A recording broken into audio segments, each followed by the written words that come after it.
Capítulo 18. A vida diária e a motivação interior das autoridades delegadas então se aproximaram dele Tiago e João, filhos de Zebedeu, dizendo-lhe: Mestre, queremos que nos concedas o que te vamos pedir. E ele lhes perguntou: Que quereis que vos faça? Responderam-lhe: Permite-nos que na tua glória nos assentemos um à tua direita e o outro à tua esquerda. Mas Jesus lhes disse: Não sabeis o que pedis. Podeis-vos beber o cálice que eu bebo, ou receber o batismo com que eu sou batizado? Disseram-lhe: Podemos. Tornou-lhes Jesus: Bebereis o cálice que eu bebo e recebereis o batismo com que eu sou batizado. Quanto, porém, ao assentar-se à minha direita ou à minha esquerda, não me compete concedi-lo, porque é para aqueles a quem está preparado. Ouvindo isto, indignavam-se os 10 contra Tiago e João. Mas Jesus, chamando-os para junto de si, disse-lhes: Sabeis que os que são considerados governadores dos povos têm-os sob seu domínio, e sobre eles os seus maiorais exercem autoridade. Mas entre vos não é assim. Pelo contrário, quem quiser tornar-se grande entre vós, será esse o que vos sirva, e quem quiser ser o primeiro entre vós, será servo de todos. Pois o próprio Filho do Homem não veio para ser servido, mas para servir e dar a sua vida em resgate por muitos. Marcos 10:35-45. Beber o cálice do Senhor e ser batizado com o batismo do Senhor. Quando esteve aqui sobre a face da terra, nosso Senhor raramente ensinou às pessoas como exercer autoridade, pois não era o seu propósito ao vir ao mundo. A passagem mais clara em que o Senhor instrui sobre a autoridade é esta que encontramos em Marcos 10. Se alguém deseja saber como exercer a autoridade, deve ler esta passagem. O Senhor nos mostra aqui o caminho da autoridade. Tudo começou com Tiago e João. Desejavam assentar-se um de cada lado do Senhor em sua glória. Conhecendo a impropriedade de tal pedido, não se atreveram a fazê-lo diretamente, mas sutilmente sugeriram que o Senhor lhes prometesse qualquer coisa que pedissem. Quiseram antes obter uma promessa do Senhor. Mas o Senhor não aqueceu prontamente. Pelo contrário, perguntou o que desejavam que fizesse por eles. Por isso responderam: Permite-nos que na tua glória nos assentemos um à tua direita e o outro à tua esquerda. Tal pedido encerrava 2 significados. Primeiro, ficar perto do Senhor. Segundo, ter mais autoridade. Estava certo que desejassem ficar mais perto do Senhor, mas o pedido deles foi muito além disso quando desejaram ter mais autoridade na glória do que os outros 10 discípulos. Como? Respondeu o Senhor. Como antes havia perguntado que queriam que lhes fizesse, agora ele declara que eles mesmos não sabiam o que estavam pedindo. O Senhor não rejeitou o desejo que tinham de ficar perto dele ou de ficar em posição de autoridade, nem os culpou porque desejassem sentar-se à sua direita e esquerda. Simplesmente respondeu que teriam de beber o seu cálice e ser batizados com o seu batismo antes que pudessem assentar-se à sua direita ou esquerda. Tiago e João pensaram que poderiam obter o que desejavam apenas pedindo, mas o Senhor replicou que não era pedindo, mas bebendo o cálice e recebendo o batismo. Portanto, fica evidente que se os homens não beberem o cálice do Senhor e não receberem o seu batismo, não podem se aproximar dele nem possuir autoridade. O que é o cálice e o batismo do Senhor? Qual é o significado do cálice do Senhor? No jardim do Getsemane um cálice foi colocado diante do Senhor, e ele orou: Meu Pai, se possível, passa de mim este cálice. Todavia, não seja como eu quero, e sim, como tu queres. Mt. 26:39. Naquele momento o cálice e a vontade de Deus não eram uma só coisa. O cálice podia ser removido, mas a vontade não podia ser modificada.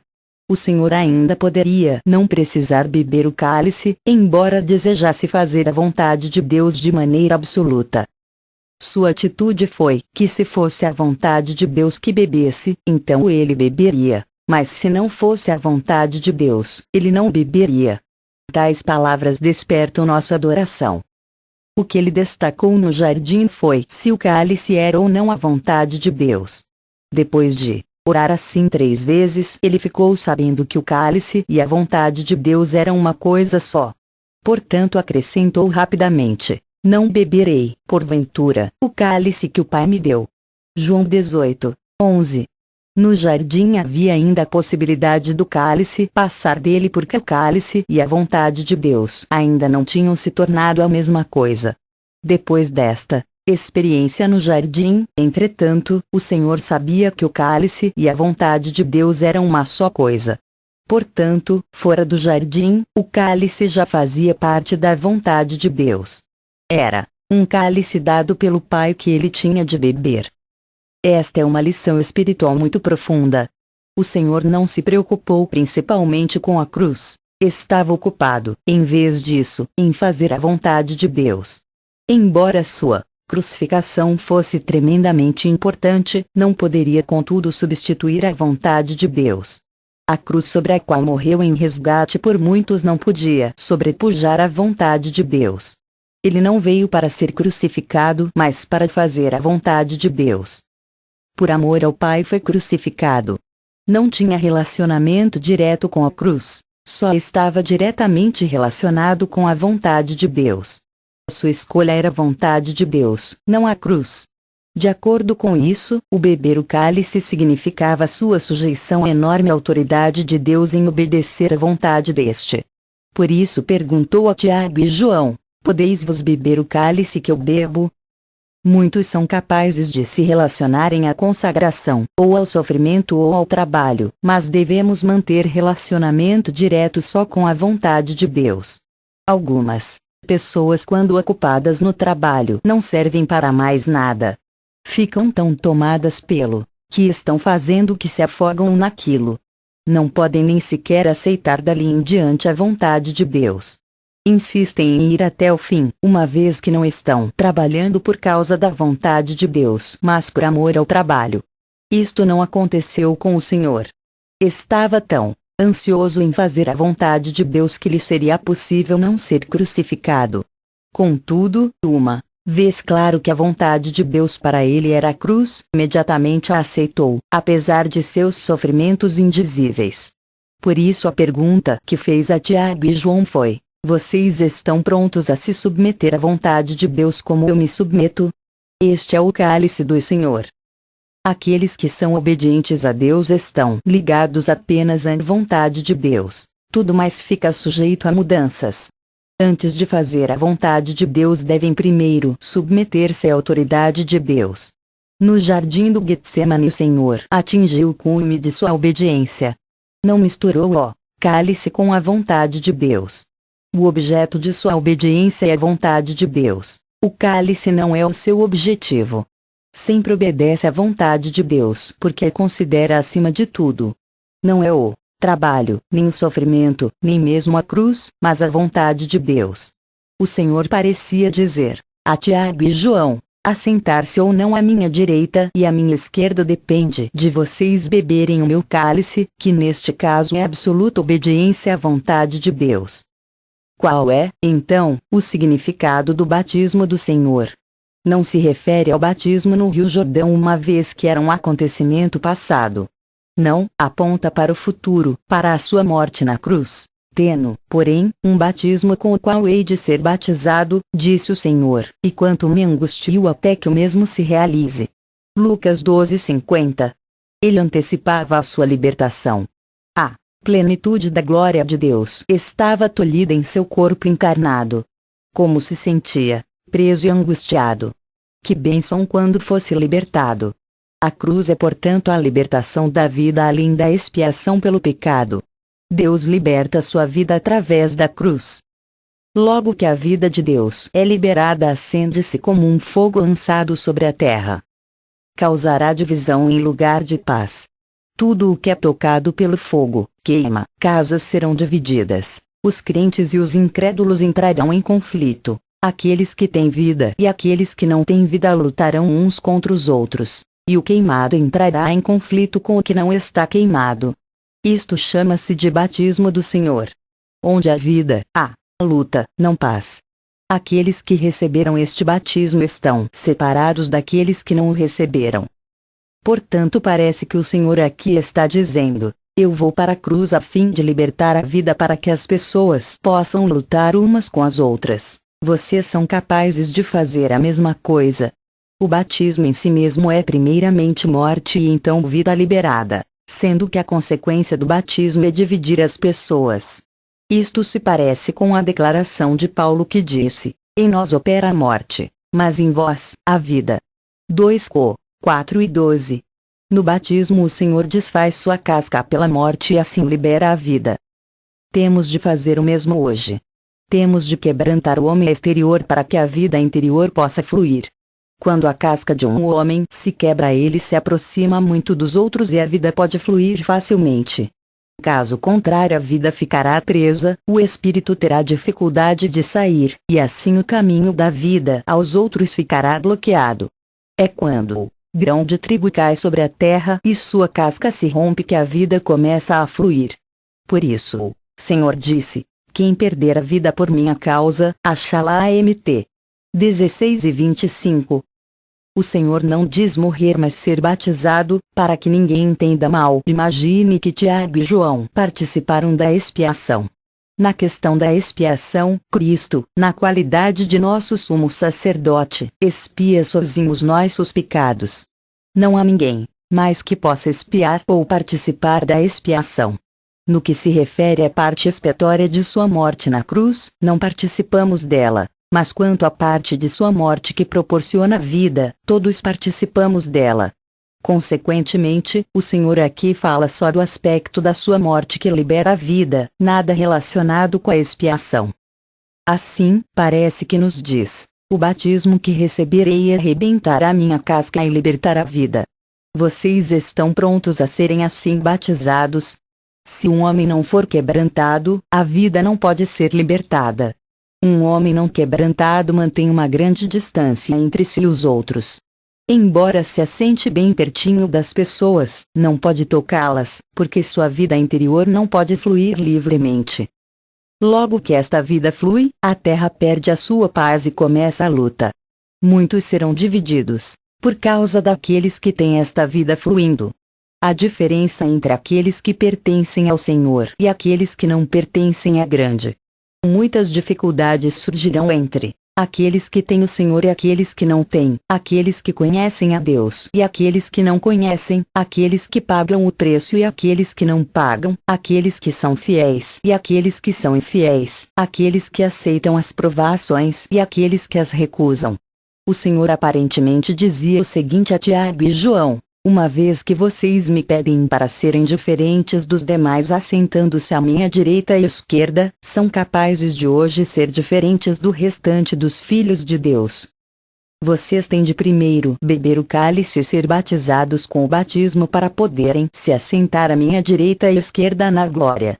Tiago e João responderam presunçosamente: somos capazes. Mesmo assim, o Senhor não lhes prometeu os ambicionados lugares ao seu lado. Embora eles pedissem erradamente, o Senhor tinha de responder corretamente. Seu pensamento é: se um homem não beber o seu cálice e não for batizado com o seu batismo, não pode sentar à sua direita ou à sua esquerda, e mesmo se beber e é batizado, poderá não se sentar ao seu lado, uma vez que esses lugares se destinam àqueles para os quais foram preparados por Deus. A autoridade não é mandar, mas servir humildemente o Senhor. Continuou ensinando sobre a questão da autoridade. Reuniu seus discípulos os instruiu sobre as coisas futuras na glória. Disse que, entre os gentios, os homens buscam autoridade a fim de poder governar sobre os outros. É bom que nós busquemos a glória futura, mas não devemos ter o pensamento de governar ou mandar sobre os filhos de Deus.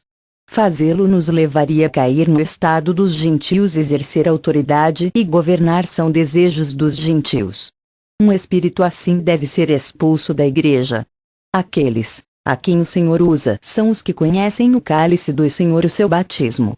Quando bebemos o cálice e recebemos o batismo, naturalmente teremos autoridade. Horrenda, pois é procurar governar sobre os homens externamente. Devemos expulsar de nós este espírito dos gentios.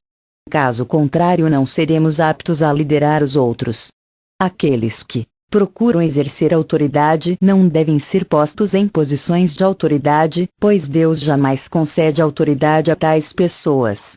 Quanto mais o espírito dos gentios domina uma pessoa, menos Deus pode usá-la. Mas aquele que sente sua incompetência é aquele a quem Deus concede autoridade. Este é o caminho do Senhor e este deveria ser o nosso caminho. Jamais deveríamos ser como os políticos ocupados na arte política da diplomacia. Não deveríamos conceder uma posição a alguém com medo de que se rebele se não o fizermos. O caminho na casa de Deus deve ser espiritual e não político. Embora nossa atitude deva ser mansa e gentil, temos de ser fiéis diante de Deus. Homem necessita prostrar-se diante de Deus para poder ser usado. Sempre que se engrandece é rejeitado por Deus. Que diferença enorme da autoridade entre os gentios e a igreja. Os primeiros governam, por posição, mas a segunda governa pelo ministério da vida espiritual. É totalmente ruinoso, para a igreja cair no estado dos gentios. Ela deve manter uma separação restrita deles. Se qualquer um entre nós considera-se qualificado para ser autoridade, está totalmente desqualificado. Devemos manter esta sensibilidade em nosso meio.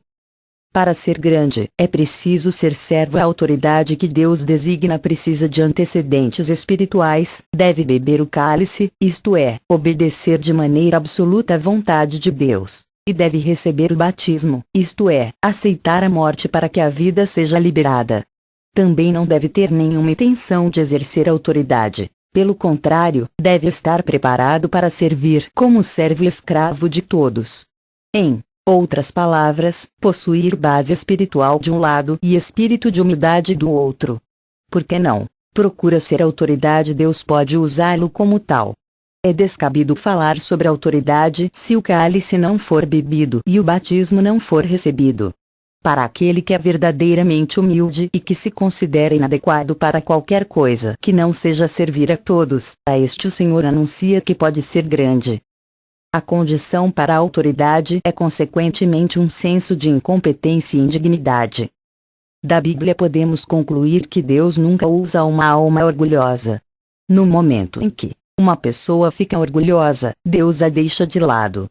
Seu orgulho escondido, mais cedo ou mais tarde, se revelará através de suas palavras, pois as palavras não cessam de escapar. No futuro, o tribunal divino, até mesmo os humildes ficarão muito surpresos. E se isso é verdade, quanto maior será o horror dos orgulhosos naquele dia. Devemos sentir nossa incompetência, porque Deus só usa os inúteis. Diplomacia polida não se aplica aqui. Antes, é preciso ter um sentimento sincero de que somos servos inúteis. Embora tenhamos cuidado do rebanho e cultivado o solo, ao voltar ainda nos reconhecemos como servos inúteis. Não nos esqueçamos de permanecer na posição de servo.